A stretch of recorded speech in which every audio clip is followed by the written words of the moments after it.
Madalas sa natitigagal, anak nakakalimot samantalang nag-iisa. Sa'y lubhang din nakikiusap sa akin. At kitang-kita sa kanya ang pagyaya, pati ang kanyang pagkawalang ganas.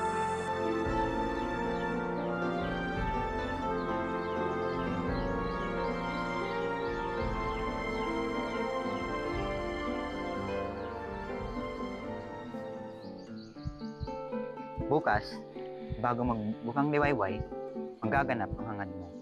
Ihanda ko lahat ngayong gabi at nang huwag magkulang sa kanuman.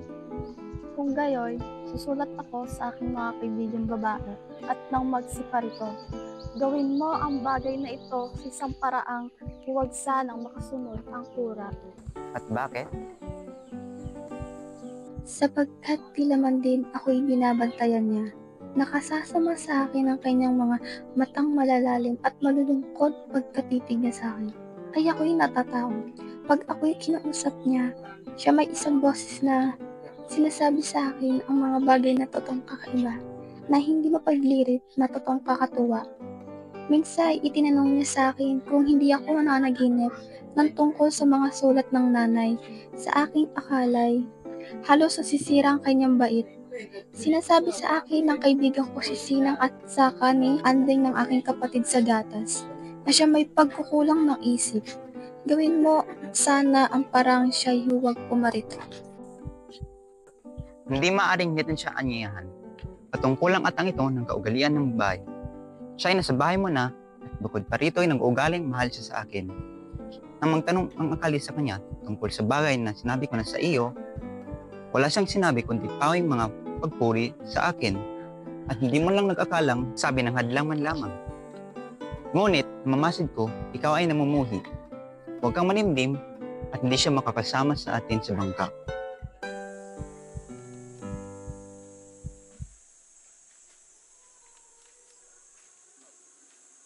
Maginawang hangin.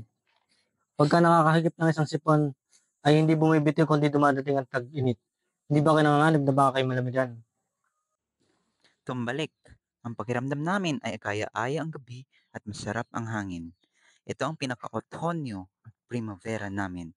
Nalalaglag ang ilang mga dahon, tatapuat, laging sumisilang ang mga bulaklak. Ipinilagay kong karikit-dikitan ng dalawang bahaging ito ng taong hindi ng gitna, ang inbyerno. Isilang, pagdating ng Pebrero, ang mga bagong sanga ng mga kahoy at pagdating ng Marsoy, may mga bungang hinog na tayo. Pagdating ng mga buwang tag-init, ipaparoon kami sa ibang dako. Paumanhin, ngunit kailangan ko na magpahinga.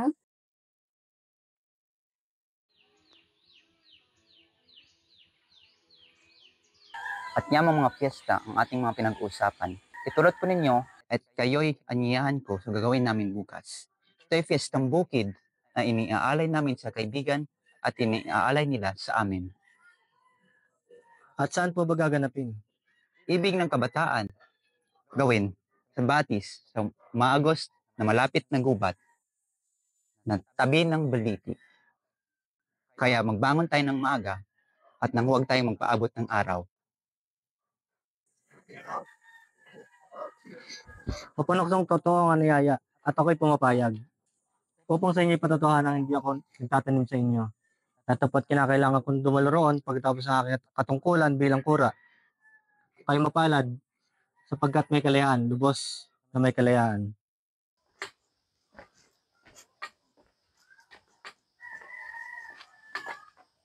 Sino po ba kayo? Hindi niyo po ako kilala, Ginoo. 2 araw ko na po kayo inaantay. At bakit? Sapagkat sa alimang dako, hindi ako kinakabagan. Palibhasa, isa raw po akong tulisan, Ginoo. Tatapot na walan ako ng mga anak. Sira ang isip ng aking asawa. At ang sabihan ng lahat ay karapat-rapat daw ang nangyayari sa akin. At ano ba ang ibig ninyo ngayon? Ipapagmakaawa ko po ang aking asawa at aking mga anak. Hindi ako matigil. Kung ibig po ninyong sumunod sa akin, habang tayo lumalakad, ay masasabi ninyo ang inyong nangyayari.